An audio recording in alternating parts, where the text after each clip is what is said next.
కాకినాడ నుంచి south Africa వెళ్లే షిప్ల 640 టన్నుల రేషన్ బియ్యం పట్టుబడ్డాయి. సో ఆ షిప్ ని నాదెండ్ల మనోహరే గుర్తించడం జరిగింది, పట్టుకున్నాడు. సో ఇలాంటి ఇష్యూస్ జరగకుండా ఎవరైతే చొరవ తీసుకుంటే బాగుంటుంది అనుకుంటున్నారో ఖచ్చితంగా ఆ వ్యక్తి పవన్ కళ్యాణ్ మాత్రమే.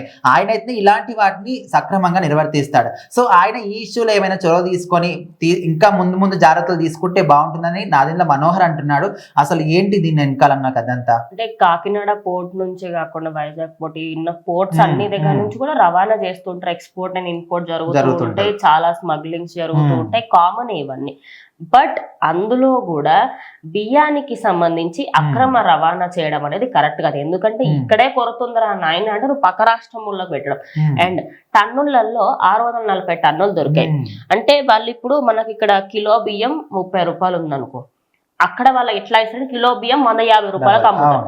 డబుల్ కాదు 10 టైమ్స్, ఇంకా ఎంత అంటే 310 ఎంత అంటే ఇంకా వాళ్ళకి ఏంటంటే అక్కడ తక్కువ ఉంటది. సౌత్ ఆఫ్రికా ఏరియాస్ లలో పండించలేరు కాబట్టి వాళ్ళకి పంపిణీ చేస్తుంటారు.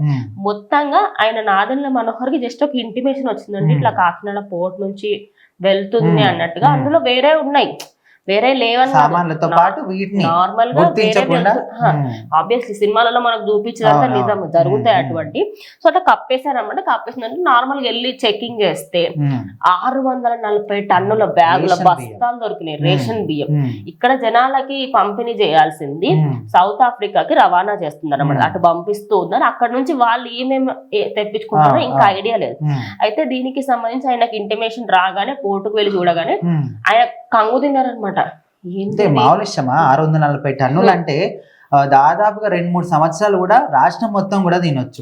సో ఇన్ని బియ్యం ఇప్పుడు చాలా మంది మన రాష్ట్రంలోనే రీసెంట్ వరదలు వచ్చి కూడా తినడానికి కూడా తినలేని సమయాలు అదే అంటున్నా. ఆయన లాస్ట్ టైం కూడా కొన్ని ఏరియాస్ లోకి వెళ్ళినప్పుడు రేషన్ బియ్యం, పాత రేషన్ బియ్యం ఉండడము, అదే క్రమంలో పాడుపడిపోయినవి ఉండడము, కొన్ని సీజ్ చేసినవి కూడా పక్కకు పెట్టి ఉండడం, ఇవన్నీ మనం చెప్పుకున్నాం. ఆయన ఎప్పుడు అంటే ఆయన షాక్ల మీద షాకులు తగులుతున్నాయి అనమాట ఆయనకు ఆల్రెడీ. అయితే ఇదే విషయానికి సంబంధించి ఇప్పుడు ఆయన ఆల్రెడీ స్ట్రిక్ట్ గా ఉన్నారు, ప్రతి పోర్టు దగ్గర పోలీసులు ఉన్నారు. కానీ అక్కడ పాయింట్ ఏంటంటే ఎవరు ఎట్లా అమ్ముడు పోతున్నారు. వైఎస్ఆర్సీపీ హయాంలో ఇవి చాలా విచ్చలవిడిగా జరిగిపోయినాయి. అంటే ఇప్పుడు 10 రూపాయలు తీసుకో, 1000 రూపాయలు తీసుకో, నేను పోతున్నా అంటే అంత నువ్వు మనీ పైసా పేకో తమాషా దేకో అన్నట్టు ఉండే అక్కడ. మరి అది అలవాటు అయిపోయి ఇప్పుడు కూడా అంతే, పైసలు ఇస్తే మేము పంపిస్తాం అన్నట్టుగా తయారైపోయారు. అండ్ ఇదంతా నిజమా అంటే మనకి చాలా ఎగ్జాంపుల్స్ ఉన్నాయి. అది ఎవరో చెప్పారు, ఎవరో విన్నారు. అండ్ అక్కడ ఎంత స్ట్రిక్ట్గా ఉన్నారు తెలుసా, బియ్యం కానీ లేకపోతే మనకి ఇక్కడ నుంచి ఏదైనా ఇతర వస్తువులన్నీ రవాణా చేస్తున్నప్పుడు అక్కడ ఉన్న పోర్టు పోలీసులు ఆపట్లేరు. అది బిగ్గెస్ట్ ప్రాబ్లం. అంటే వీటన్నిటిని ఆపాలి అంటే ఖచ్చితంగా డిప్యూటీ సీఎం పవన్ కళ్యాణ్ ముందుకు రాలి. ఎందుకంటే ఆయన మాటకైనా వీళ్ళకి కనీసం వాల్యూ ఇచ్చైనా వస్తారు. ఎందుకంటే నాదెండ్ల మనోహర్ ఎన్నిసార్లు చెప్పినా కూడా ఆయన మాట వినలేరు కూడా. ఎందుకంటే అక్కడ ఉన్న వాళ్ళు ఎందుకు చెకింగ్ చేశారంటే కూడా ఇంకో పాయింట్, ఇన్ని సంవత్సరాల నుంచి చేస్తున్నారు కదా, నమ్మకం ఉంటది. సో ఆ నమ్మకాన్ని అడ్డు పెట్టుకొని మేము ఏది చేసినా కూడా అరే వీళ్ళు చూడలే సైలెంట్ గా వదిలిపెడతారులే అన్నట్టుగా. మీరు అన్నది 100కి 200% నిజం.